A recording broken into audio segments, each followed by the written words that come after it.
Okay, good morning again.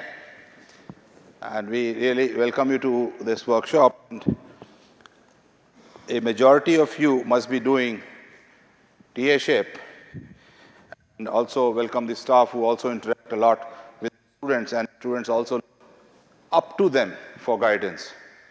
And so we also anticipate that the staff also should be able to guide the students because they are on the older side, and students see them as elder mentors along with faculty members.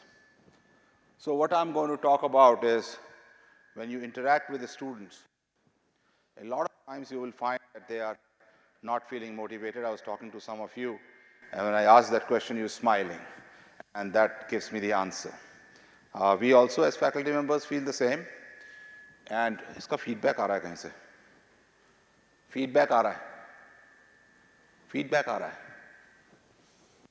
And at the same time, a lot of times you will find students are not able to do things the way you would like them to do.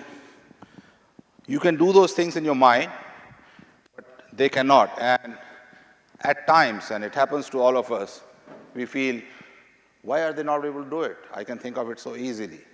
And that's where the difference between teachers and students comes, and that's how you have developed mastery and they have not.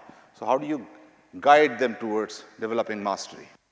And finally, how practice and feedback makes all this happen. So first thing, a lot of you, I've been through the same boat when doing PhD.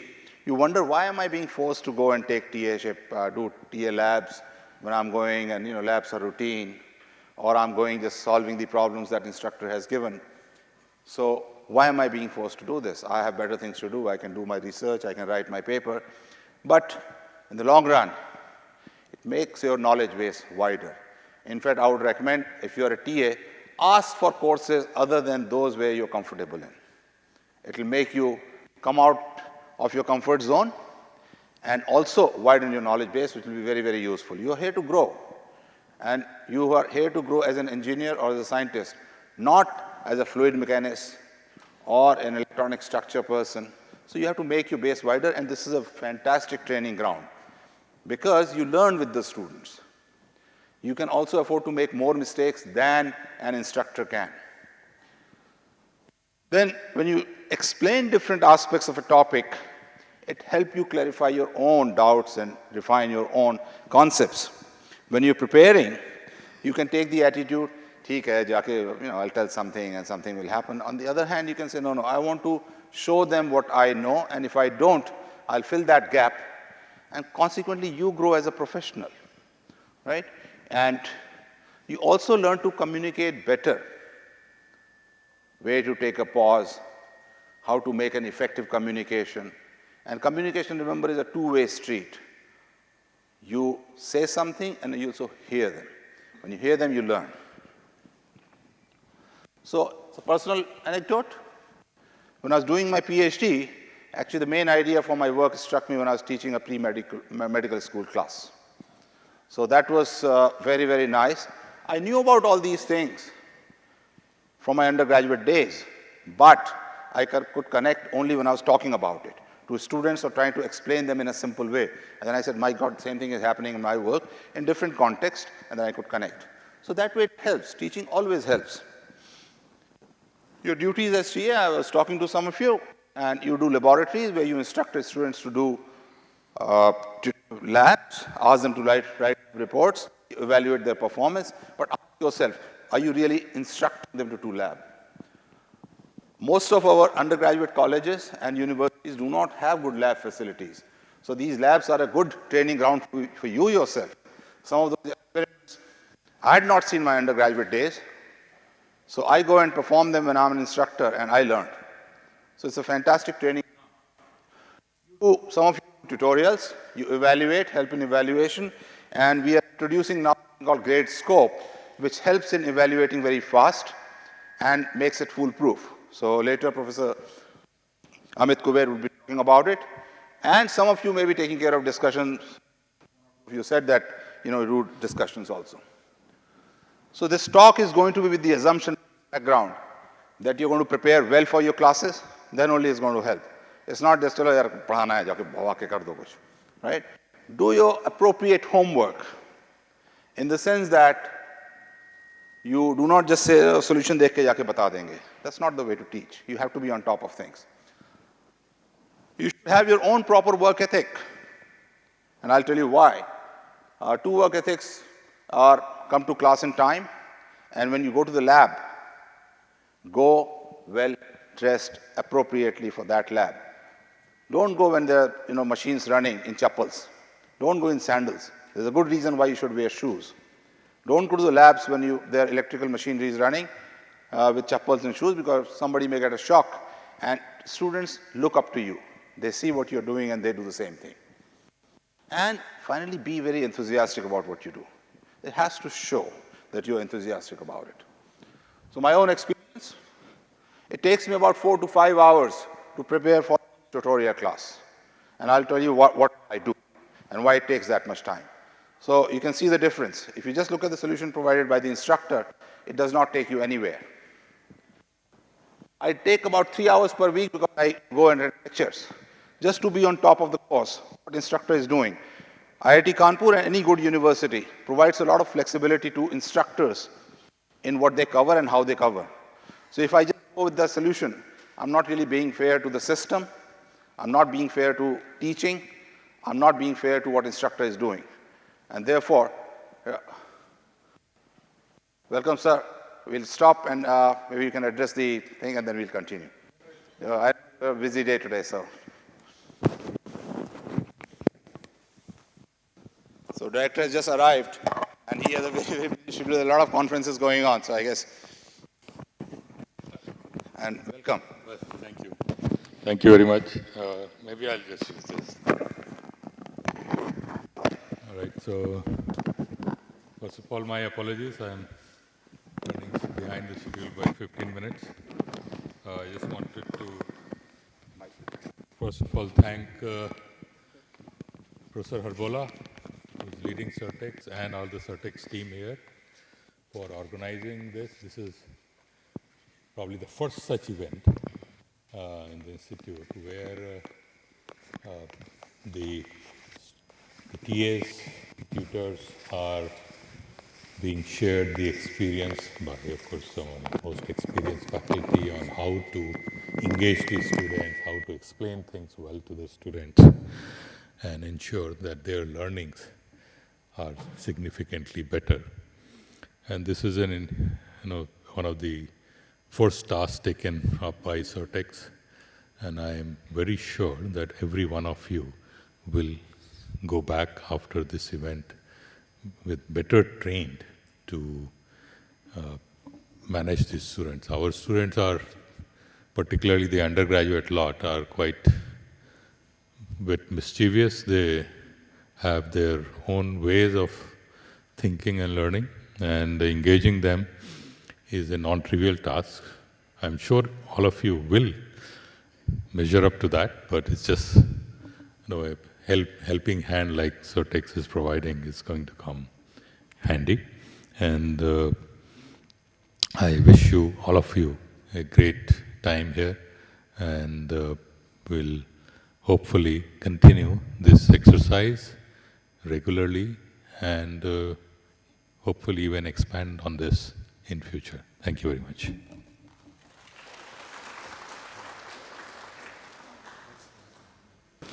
So, I just go back to this. 4 to 5 hours for preparing for a tutorial class, and I'll tell you why. 3 hours per week attending the lectures, and in laboratory teaching, it takes me about 4 hours to understand and perform an experiment. Whenever I've taught laboratory, I've done each and every experiment myself. So that is the way you come on top of things, and then you can convey this to students. Challenges, of course, you'll face as a TA. I face challenges as a teacher, as a faculty member. You have your own other constraints. And those are, one, as I said, if you prepare well, building a good knowledge base is a challenge. But trust me, if you take up that challenge, it's for your own growth. 2, time management with your own research. There's a deadline coming for a conference abstract. There's a deadline coming for submitting a paper, and that is the time constraint you work under. So do we. I mean, this is academic world is tough. Nobody says it's easy. So you have to learn to manage time. Third is, motivated students are easy to handle if you do this. On the other hand, if students are not motivated, how do you handle them? How do you draw their attention to yourself? How do you tell them it's important to do so? And finally, we have all suffered through this. Confidence in front of the class. Even today, whenever teaching a new course or any course, and the very first day when I face the class, I have a lot of anxiety. I have a lot of anxiety. It's like, facing the first ball of an innings. How the ball is going to swing, how the students are going to respond, how am I going to correspond to them, to their questions. So that confidence building and how you work at it is also very important. How does TSH help you as a PG student? I have already said something, but you will also find that you'll go professionally and personally because of TSH. Both. I emphasize both. Professionally and personally. Professionally, as I said, if you increase your knowledge base, you make it wider, it makes learning a lifelong learning experience. As Professor Chandra said earlier, he is a learner and a teacher, right? And on a personal front, you evolve as a person for the better because you're dealing with so many different people, right? So let me talk about how you can grow both professionally and personally. I'll talk about that later, but how do you become an effective instructor, and in the process, you grow, right? So maybe you're just out of college for 2 or 3 years. You have 40 years to grow, 50 years to grow. So you carry out the experiment yourself. Very important. You have to spend time on it. All right? Attend lectures. You will learn from the lecturers. As I said, we give a lot of flexibility to instructors. So every instructor comes with a different perspective and is good to see a different perspective. Solve tutorial problems yourself. Then you can go back to you can even go to ChatGPT and say, I solved it this way, tell me how I did. Maybe your answers differ, then you can analyze it further. So you can always get a feedback. Interact with the students in a meaningful and joyful manner and teach yourself to be an effective communicator. I had a student, and the computer person in our lab was telling me, in our department was telling me, he used to actually sit on the computer at night and take those lessons for speaking. He was so motivated, and he became a fantastic communicator after some time. So this is something you have to teach yourself. In this talk, I'm going to talk about this mainly, how to interact with the students in a meaningful and joyful manner, where you enjoy and the students also enjoy interacting with you. So that's the heart of teaching. Interact with the students in a meaningful manner. A lot of stuff I'm covering has been taken from this.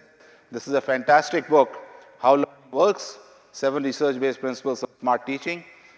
This is being written by a group of educators and professors at CMU, Carnegie University, and they have a center called Eberly Center for Teaching and Learning.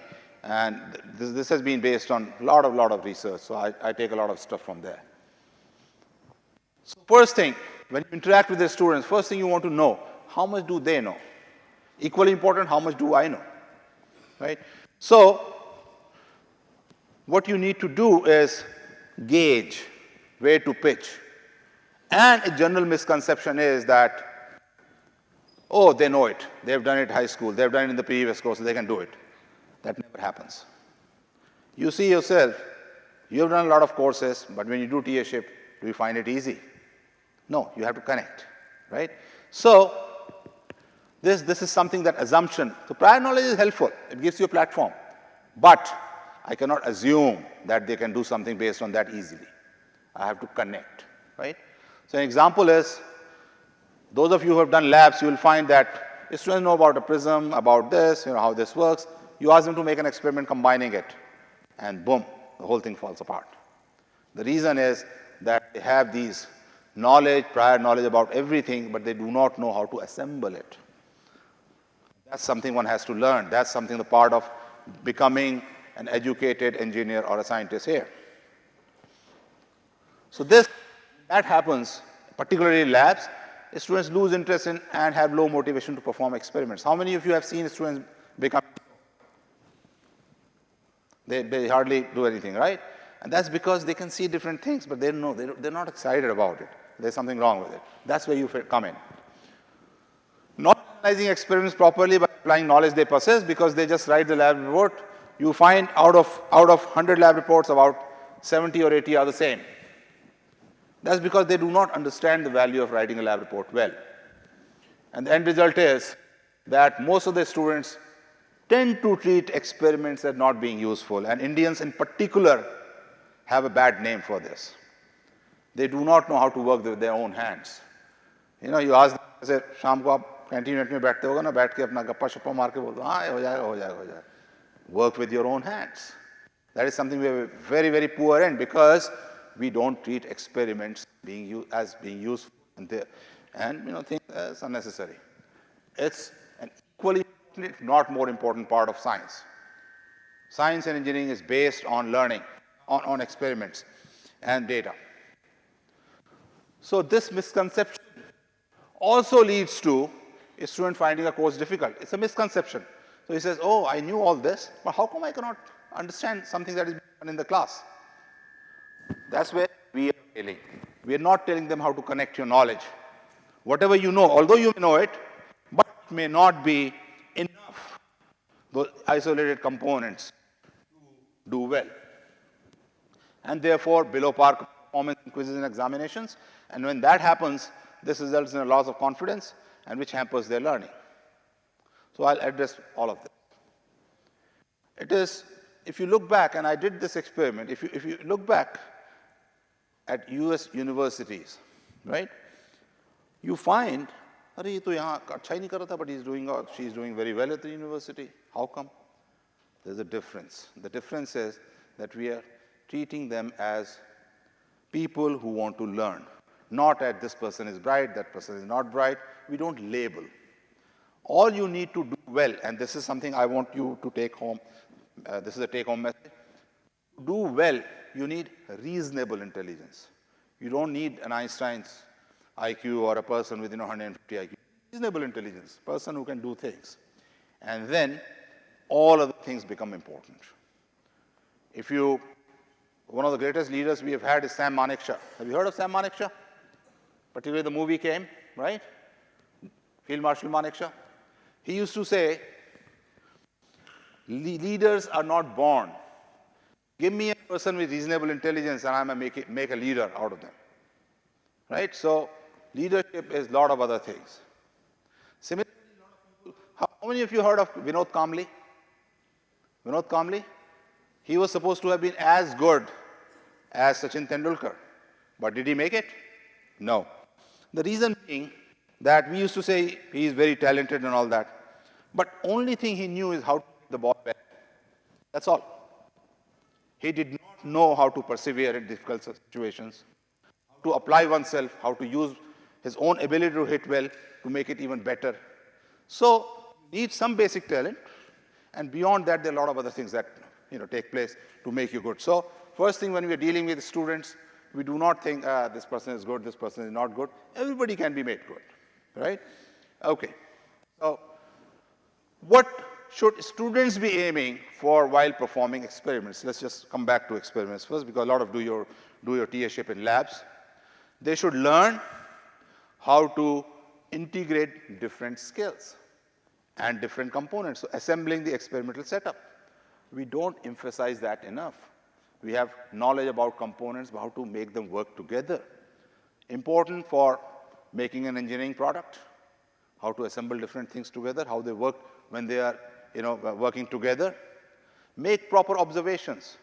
In fact, last year we had a workshop where we had a 2-hour talk on learning through observations. When you start observing, you learn. So you have to induce this habit among the students.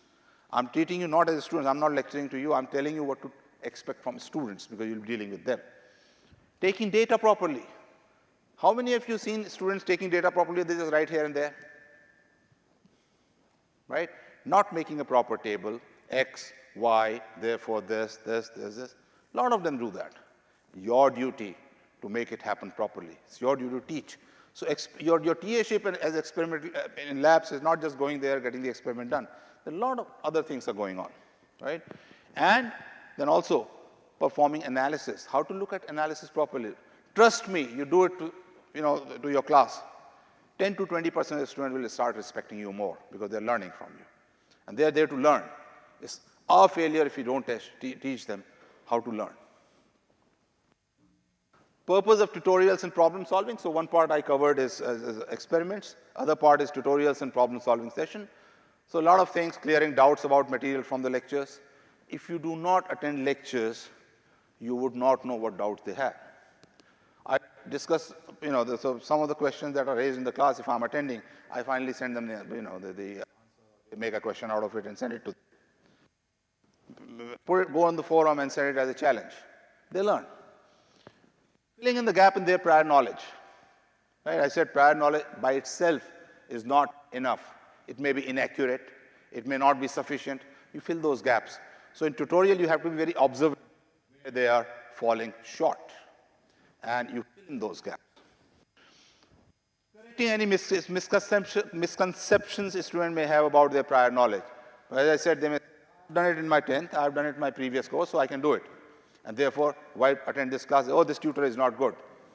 No, there are gaps and they do not necessarily understand everything because they have done a course previously. You come in there. And same thing as I talked about experiments. You see, two sides of the same coin. How to integrate knowledge with novel concepts they are learning. How to bring them together to solve a new problem. That is something you teach. Right? And relating problems to real life examples. All right? Any questions so far? I hope I'm just setting you up nicely. So fulfilling these wishes is connected to keeping students motivated. This is the title of my talk. Teaching them how to develop mastery. We're teaching students how to do it, right? And give them deliberate practice and proper feedback. It's very important. Which way are they going? So first part is going to be on motivation. Okay? So this is something you should also learn. I took it from the internet, and here is the reference. Okay? So it's not made by me, but I'm acknowledging. So it's motivation, performance, attitude, and everything. How to motivate students to learn? So let me start with, I tried to do this, what did not work? I'm also be discussing my own failures, and in the process I learned. So in a couple of stories about what did not work when I was teaching, or I presented, and I'm interested in basically historical development of science, so I thought students will be excited too. So I presented those historical facts and discussed in detail how a subject evolved, right? And in other course, you talk to any students in second year, third year, one of the most dreaded courses is Introduction to Electromagnetic Theory. And when I taught this, and they all knew, sir, this is a very tough course, I challenged them to do well, right? And this comes under what did not work. And let me show you how it did not work. The end result was, discussing interesting facts, I found that students did not seem to be interested. And they hardly participated in anything I presented. So there was absolutely misconnect. I was very excited about it, but they were not. I failed. Challenging the students, many students stopped attending the lectures. They did not even solve the homework problems, and therefore they performed poorly in the examination. The whole purpose was lost. The course is lost. It did not work, right? So what factors actually motivate students to learn? So they were obviously getting demotivated. Something wrong. As a teacher, I did. It was not a student's fault. I did something wrong. So I have to look at that. So students, this is about motivating. So there are aspects to it. There are learning goals that students have. A student may have a learning goal that I will do well in this course, therefore next course I can do better. If I do well in this course, maybe I can, when I do a group discussion, for my job interview, I can do better. Many, many different goals. But these goals contextualize the motivation. If you look at yourself, things motivate you about something. What motivates me for the same thing, the motivation for you could be different. But the value of that goal provides the motivation to pursue that. So there's something called the goal, value of it, and expectancies. I'll explain those terms in. So you'll see how this all works together to learn. And finally, very important, perception of an environment. So somebody, are you going to learn differential equations? Forget about it. It's not you're not good. That's it. I've created an environment which is not conducive to learning. So one has to be very careful about what kind of environment I'm creating around myself. So this is what it is. Expectancy, I'll explain all these terms.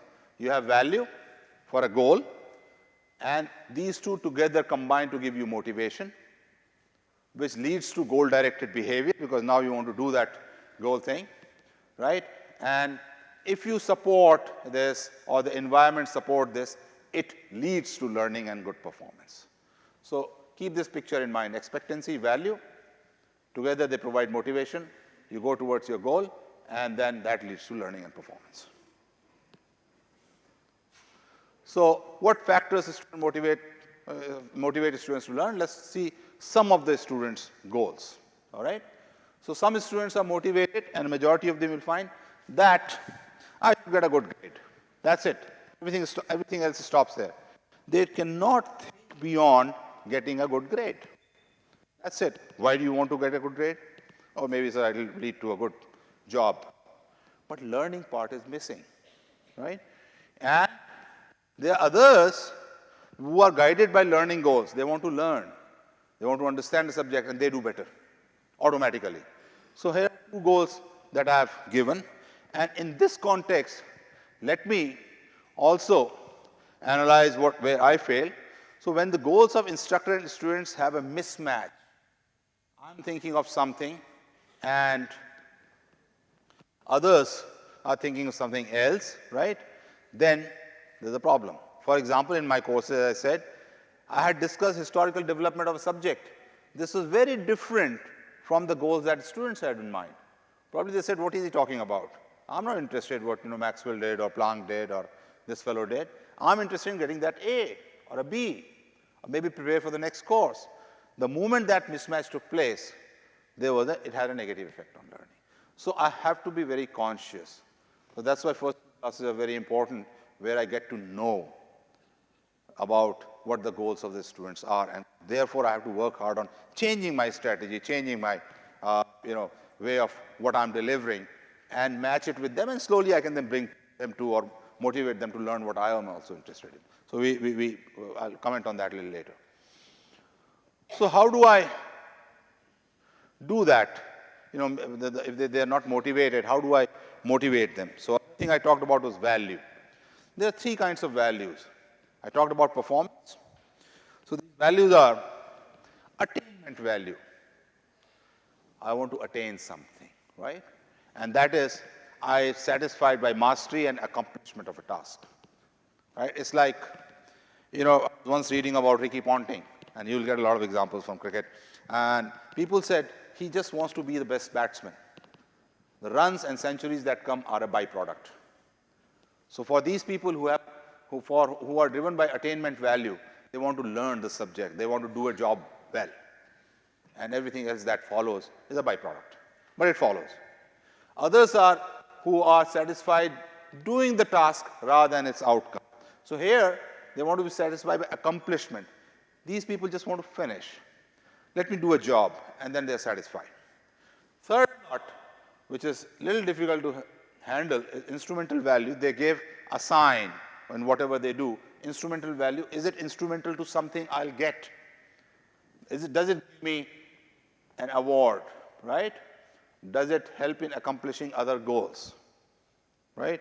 So if I do well in this course, would it get me a better job? Would it, make my value in the society better? When I visit home next time, or, somebody else asks me about it, would it make my stature more? So these are all important awards that one gets. So goals could be different. And we cannot just say that this is better, this is better, this is better. We have to satisfy whatever values they have, and they have to match with our values and finally learning. So our aim is to have good learning by. So let me now analyze my failures.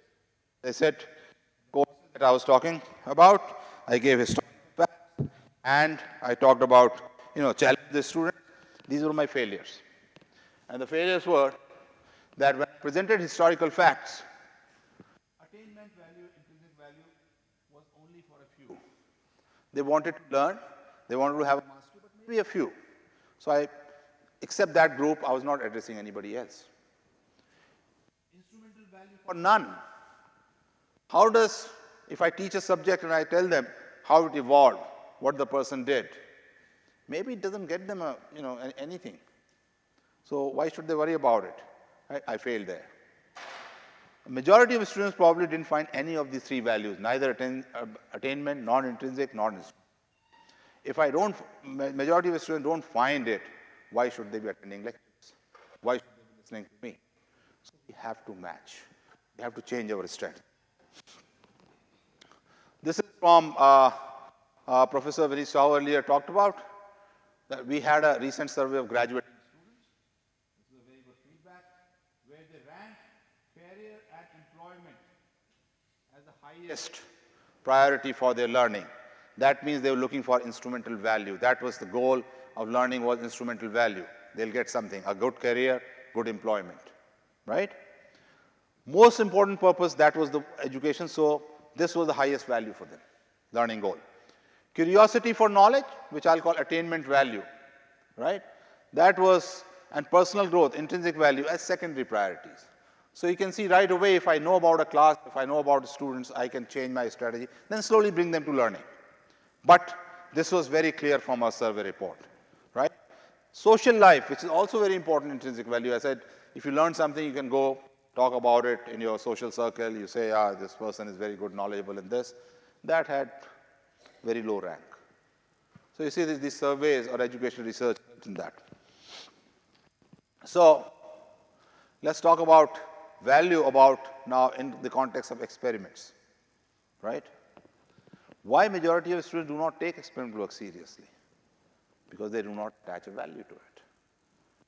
Why they do not put enough effort in this? Let's wonder about it. In terms of, because we say learning is the goal, and they're the values. Unless they see value, they're not. So how do we establish values? Connect the material to students' interests, right? And you can do that. A lot of students are interested in sports, maybe the latest movie, latest play. Connect it, right? If you're talking about mechanics, you can talk about where to hit the ball on a bat. How does the sweet spot calculate it? Right? If there's a new song, and these days a lot of technology is using making movies, producing songs, you can talk about that technology. Provide authentic real-world tasks. Professor will discuss about it tomorrow. How do you connect what you learn from real-world tasks? What's going on around in your life? Right? And also show relevance to students' academic life. Learn it well, so we are trying to address different values. Right? This could be for something else, doing well in the next course. An example of this would be, and we emphasize communication quite a lot, in a course on communication, demonstrate the importance of proper communication practices for doing well. Otherwise, they say it's a course to be passed, go tick some boxes, MCQ and all that, and that's my. But if you attach value, that it will make you do better if you have better communication practices, right? They will learn it better. Yes. Better.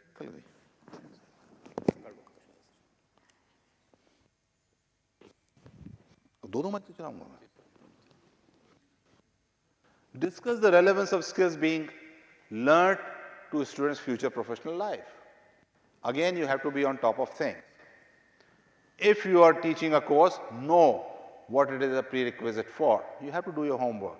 and say, if you do this well, it will help you there. For example, when we teach electromagnetic theory, we do a lot of vector calculus. Those of you who are electrical engineering, mechanical engineering would know about it. And it's the same equations which are used in fluid mechanics 1 year later. And some students actually gave me a feedback when I did it in detail, so that it helped me a lot in my later courses. So if you know it and you keep connecting, it becomes better. Now, how do you bring students to also match with your own values, right? You reward what you value through assessments. When you give assignments, when you make assignments, you also emphasize. For example, if I was teaching historical facts, I could have included some of those in my assessments. If I did that, people who had this instrumental value in mind, they would have performed better. They would have learned it. So you have to keep playing this game. Finally, show your enthusiasm and passion for the discipline and do it with aplomb. This is a fantastic subject and all that. That enthusiasm, that exuberance, that happiness about the subject has to come from you. If you go to the lab, that's it, they'll do the same thing. You're not doing anything. You show why this experiment is good, why am I doing what I'm doing, and why it is important for you. And look, this is what happened to me when I was doing it. This is how I learned it. It is a very, very powerful tool to engage students, right? So there's some strategies to establish value. Of course, there's a lot of theory about it, but nonetheless, some of these things, once you start doing it, and again, you have to do it. And it's not just, do this. And practice is one thing at a time, and I'll talk about, that applies to us also when I talk about deliberate practice. You cannot do all the things together at one time. You slowly develop it. Just like what you are asking the students to do, you do it yourself. What did the survey of graduating students reveal? All right? It revealed that, this is in CERTEX report. If you want to see it, please go to our site, and it's available there.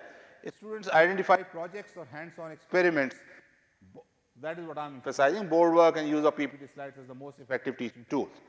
Look at this, projects and hands-on experiments. All right? And traditional methods such as practical, project-based learning were especially valued. That means they love working with their hands. They enjoy it. If they are not doing it, it's our failure. Either I'm not motivating them, or I'm not providing proper instruments, I'm not providing proper environment to do it, right? So my conclusion is that students could establish the value for their work themselves and felt motivated. So we can facilitate learning by establishing value as an instructor. Whatever you do, establish the value for the students. I talked about 3 values. You can think of more, but whatever you do, if you establish value, students will learn. What happened in these projects and these things, probably instructor did not have that much of a hand. It was that they did it themselves, right? You see students participating in things like Tekriti, planning things so enthusiastically, they see a value in it. So if you want them to learn in a course, if you want to be effective as a tutor, as a lab instructor, you have to establish value for what you're making them do. Let's talk about learning goals, expectancies. That's the other aspect. I talked about value. Remember that picture I showed you? There was an expectancy, value, and they combined together to kind of motivate. What are expectancies, right? So people in general are motivated to pursue goals and outcomes if they believe they can be achieved. It is different from value. Value is that I know this is valuable because of this, but I also have to feel that I can do it. If I don't have that kind of feeling, I'll never do it, right? So there are outcome expectancies, that is, they reflect the belief that specific actions, if I work hard, I will do something, they'll give me the desired outcome. If I want to get a good job, maybe doing well in this course would give me a desired outcome, right? That's the expectancy, but I can do it. That's the belief. The other thing is efficacy, how effective you are as a learner. If students do not have the belief in what you're saying, they can learn, they'll never do it. So there's these expectancies, what they expect. What do you expect? If they are met, you have a better chance to do it. It's like those of you who are doing PhD, if your advisor gives you a problem and says, look, do this problem, and you feel, oh, maybe I'm not ready to do it, you'll never touch it. Right? So that's efficacy expectancy. Let me explain it through the example. Again, my failures. When challenging the students to perform well, when they knew that the course was hard, right? They knew it. I scared them further by challenging them. As it is hard, and I'm scaring them further. Therefore, they did not have the belief they will be able to do well, no matter how hard they work. I gave them the sense of negative outcome expectancies. I told them, look, it's a hard work, it's a hard course, you will not be able to do it, or you'll have to work very hard. I scared them away. Their expectancies went down. So everywhere I'm teaching, I can relate with what I'm saying, right? How, as a TA, you can help students build positive expectancies. How you can make them feel that they can do well. As I said earlier, you need reasonable competence. You don't have to be an Einstein to do well. All these things that we teach were done by ordinary people, right? So you have to give feedback on identifying their own strengths, your weakness. You can see now, as a TA, right, whatever you've been doing so far, as a teacher, I feel a lot of times I'm not doing enough. So it's not just doing things in a routine manner. You have to identify, you have to look for students. Somebody is doing an experiment, maybe the person is not good in connecting wires. I mean, you cannot say, hey, you don't even know how do you connect wires. Maybe the person is scared. Maybe the person had an accident when the person was a child and something pricked him or her, and they're scared in handling wires. So you have to find out what's happening. So give proper feedback, identifying their strengths. You can do well here. You know, this is your strength. Then weaknesses and suggestions for future action. Right? This is how you build up expectancies.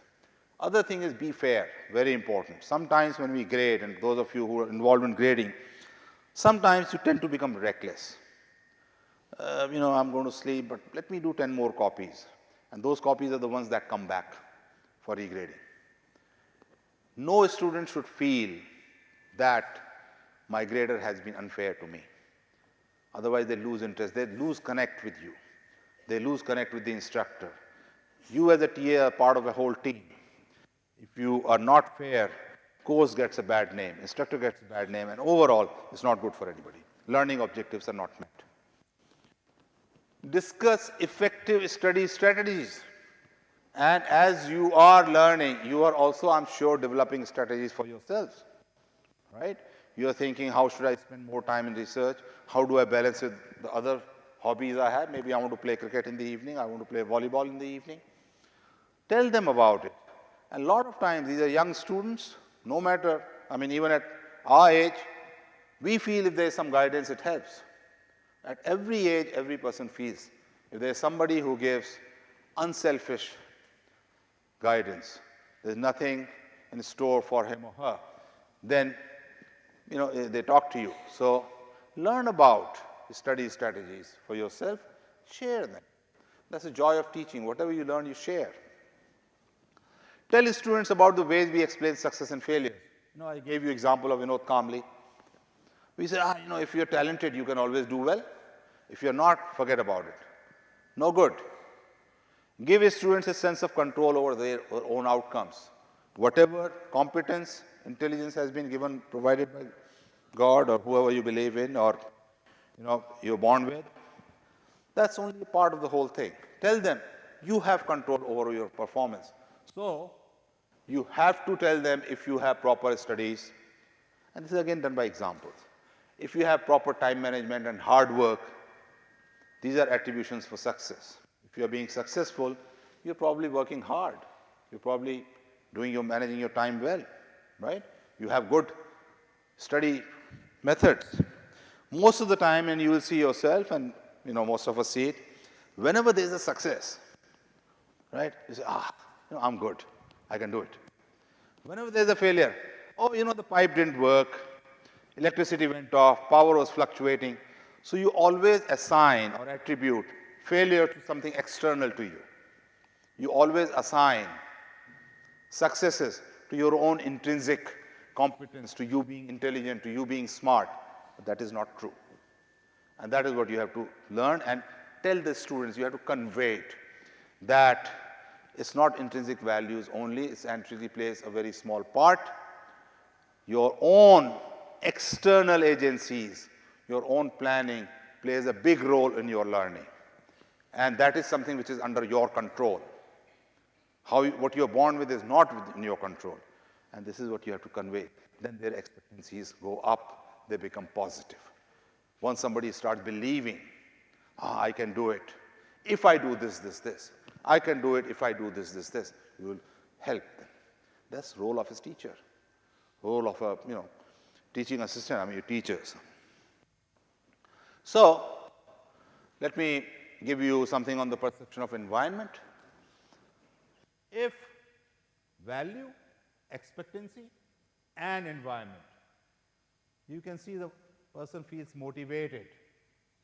If all the values, they see value, all these aspects are met, expectancies are high, they think they'll get a good grade or they can do well in the course, environment is supportive. If they do not see value, expectancies are low, environment is not supportive, reject. See value, this course is good, maybe it'll give me something. But you have given an impression you cannot do well, they'll become hopeless. छोड़ो यार इस course को नहीं कर पाएंगे, बहुत अच्छा course है लेकिन क्या करें नहीं हो पा रहा है, right? So you see the different kind of through this matrix, you see only one combination leads to a student being motivated, and that's this. All right? Otherwise, evading, defiant, you can talk about different terms, but everything has reciprocal. And this is where our teaching comes. My role as an instructor, my role as a teacher, my role as a TA, my role as a tutor comes. All right? So having discussed all this, are there any questions or comments so far? There's a lot of stuff in this. I'll be sharing my slides. I think we'll put it on MOOC. You can go over it, right? But if there are any comments or something so far, please share them.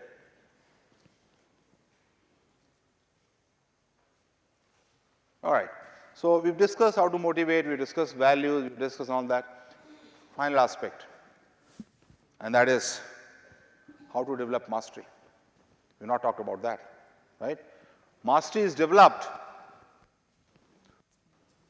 So look at yourself, and if I look at myself as a teacher, how do I have mastery over a subject? Because I've spent a lot of time getting the knowledge about the subject. I'm talking about this because I've read a lot about it. So I have that vast knowledge. I can also recognize a lot of patterns. I gave my own examples. Whatever I read, I could connect it with something in me. So I can recognize that pattern very easily, which a lot of new students cannot. This is very important. Knowledge in my mind is stored in chunks. 1, 2, 3, 4. It's not 1, 2. If I remember a number, I'll remember it in chunks, right? So 430571 will be 430571. 2 chunks. Chunks are easier to remember and relate. So if you look at it, this is how experts connect knowledge. Each one is a component knowledge, but they're all connected. And experts have stored these chunks. So they immediately see the pattern. A student would see only this, this, this, and this connection is not seen. So 1 and 1 is probably 1.2, 1.3. It's not 2 or 2.1. All right? On the other hand, here are a couple of familiar lines from the students in the tutorials, and you will see what I mean. I understand the concepts in the lectures, particularly those of us who lecture feel that, but cannot solve assignment problems and do well in tests. I'm sure as tutors you also heard that. Sir, वहाँ तो सब समझ में आ जाता है, लेकिन जैसे ही assignment आता है मैं तो गोल हो जाता हूँ. Right? This is basically they don't connect. And I do everything properly in the room when I'm solving assignment, but cannot recall these formula and concepts in the examination. A lot of you must have heard this. Why does this happen? Because knowledge combined together, I said 1 and 1 is only 1.2, is less than the sum of its part for them. Whereas one would like to be more, I would like 1 and 1 to be 2.7. This happens, they cannot do it because despite knowing isolated concepts well, they haven't mastered the subject as a whole. They don't see it as a whole. They see only this, only this, only this, right? And can I just run a video?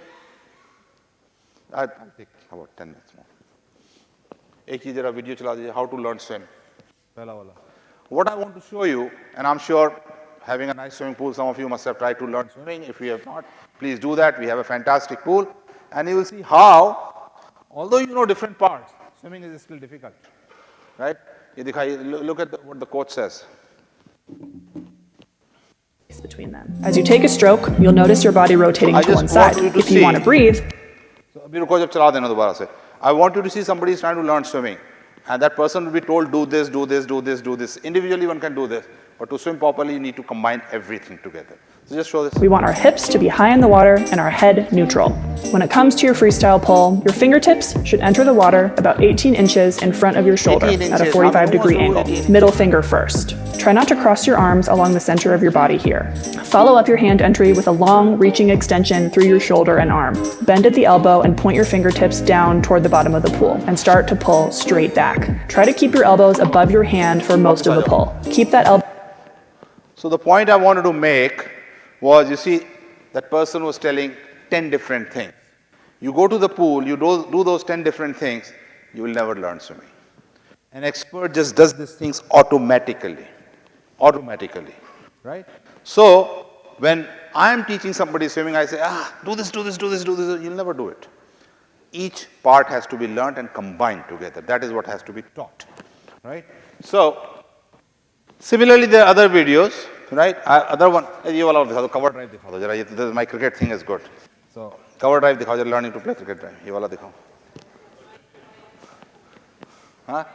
5 minutes, yeah, 5 minutes, I'll done. Cricket दिखाओ. चला दो, 5 minute बर्बाद कर दी मैंने. 5 minute बोल रही हूँ वहाँ से. First drill to improve the cover drive is shoulder drop down. That means I'm going to keep the ball on my shoulder and neck here, using my chin here, and going to drop the ball on the covers and going to drive. So my stance, I'm going to drop it and play the shot in the covers. So you see, the thing is, these are all different aspects of thing, and they have to be combined together to hit an effective cover drive like Virat Kohli, right? So let's go further down. So to develop mastery, you must acquire component knowledge, integrate them, and know when to do one. Again, another example is driving. Change gear, put brake, this, individual components you have to combine. So mastery is having component skills, practice integrating them, and know when to apply the skills, and that gives the mastery. And this is what we have to develop in the students. Combine everything together. And if they don't have it, we don't say, you don't know this. They know everything.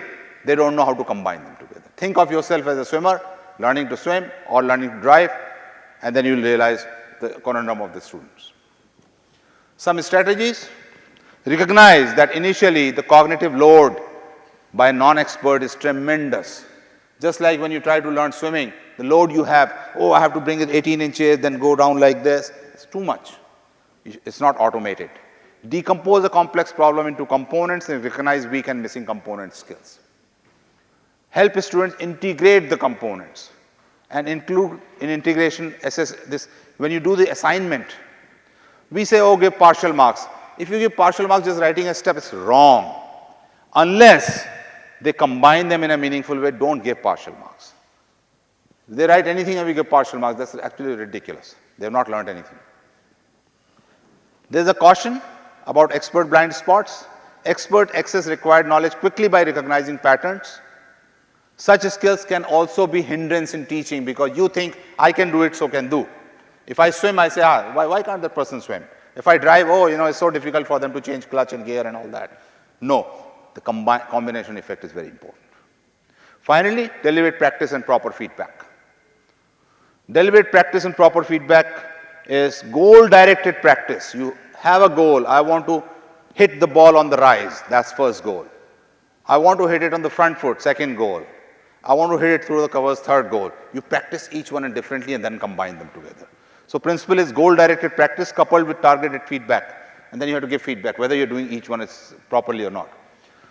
Deliberate practice is to focus on working towards a specific goal, spending significant amount of practice time working on a few things and then combining them together. And deliberate practice, when done, rather than generic practice, I'll come and hit a cover drive, I'll come and swim. No. You first learn how to float, you first learn how to move your feet, how you move your legs, and then combine them together. Okay? So that's what it is. Facilitating deliberate practice, right? If you do not tell them what your goals are, what you expect them to learn, they would not know what to practice. So you have to be communicative. Listen to them, talk to them. If you say, understand this concept is so easy, it doesn't convey anything. Say, this aspect is hard, this is good, this is bad, right? So how do I facilitate this? Identify appropriate level of challenge for practice, what to practice, at what level to practice. So another definition is reasonable yet challenging goals. Assess the students' prior knowledge for doing this, right? And provide multiple opportunities of practice. You have to tell them, go back, do this again, go back, do this again. Don't say, no good, you're not done well. Refine goals and performance based on the progress. And then how do you provide this feedback? This practice has to be coordinated with targeted feedback. You talk about specific things. It's like a map. You are here, you want to go here. You are here, you don't say, this is the whole map and you can go from here to here. You provide targeted feedback on the goals. It gives information about current state of knowledge and guides them. What can make feedback effective? Explicit input about specific aspects. You're talking about specific aspects. Incorporating feedback into further practice. You give a feedback, say next practice, you use it. Appropriate timing. Sometimes the assignments are not graded and not given for 2 weeks, 3 weeks. No good. Timing has to be good. Feedback always plays a crucial role. Again, a personal example, I gave homework every week and quizzes every 2 weeks. And later students told me that it was overwhelming for them. And that's because the feedback was too frequent, no good for learning. All right? And some strategies, look for patterns of errors. Where they're making errors in lab, you can see what the weaknesses are. And give them either individually or in group. Balance strengths and weaknesses in feedback. You should also say, this is your good point. Reinforce it. This is your weakness. Ask the students how they use feedback in subsequent work because you want them to follow future work. Summary, teaching well is both a science, it has methods, structure and an art. Right? It has to be fuzzy. We have presented some general principles to keep students motivated to learn, develop mastery and use deliberate practice to learn effectively. These principles apply equally well irrespective of whether you are lecturing in a course or a tutor or instructor or a TA in a lab course. Key to becoming an effective teacher is to incorporate these principles in your teaching by doing deliberate practice yourself and see what the effect is. That's your feedback. I thank you with that.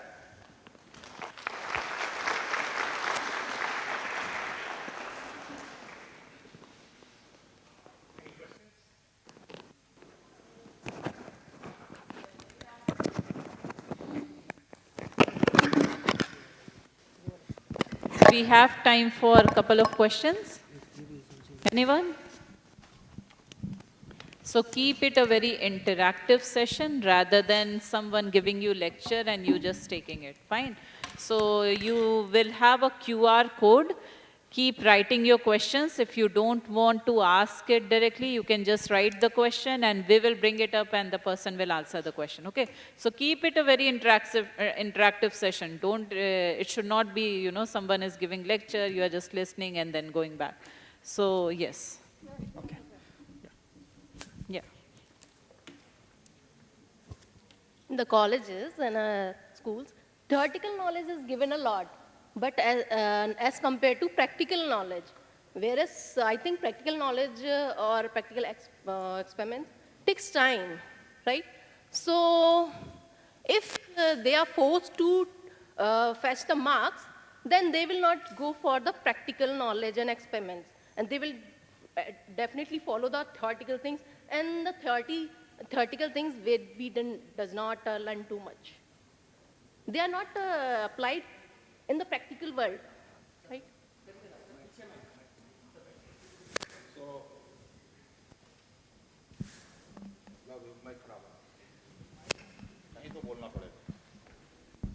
Hello.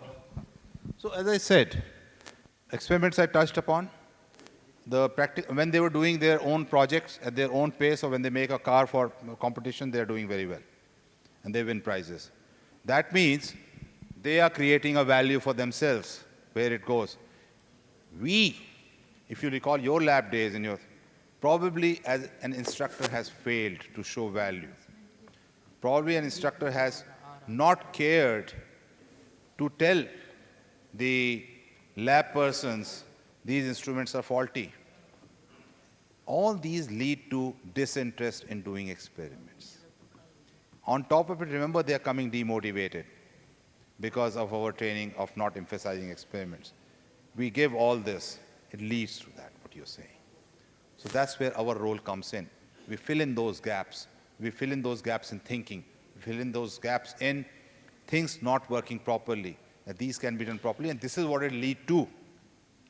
If you do this well, maybe tomorrow, so somebody may have this expectation that I'll get a good job. You can say, tomorrow if you can make something like this and you can show how to make it, it leads to a value, it increases your value in the market. So that is, I think it connects with what you're saying. If not, you're welcome to discuss it later.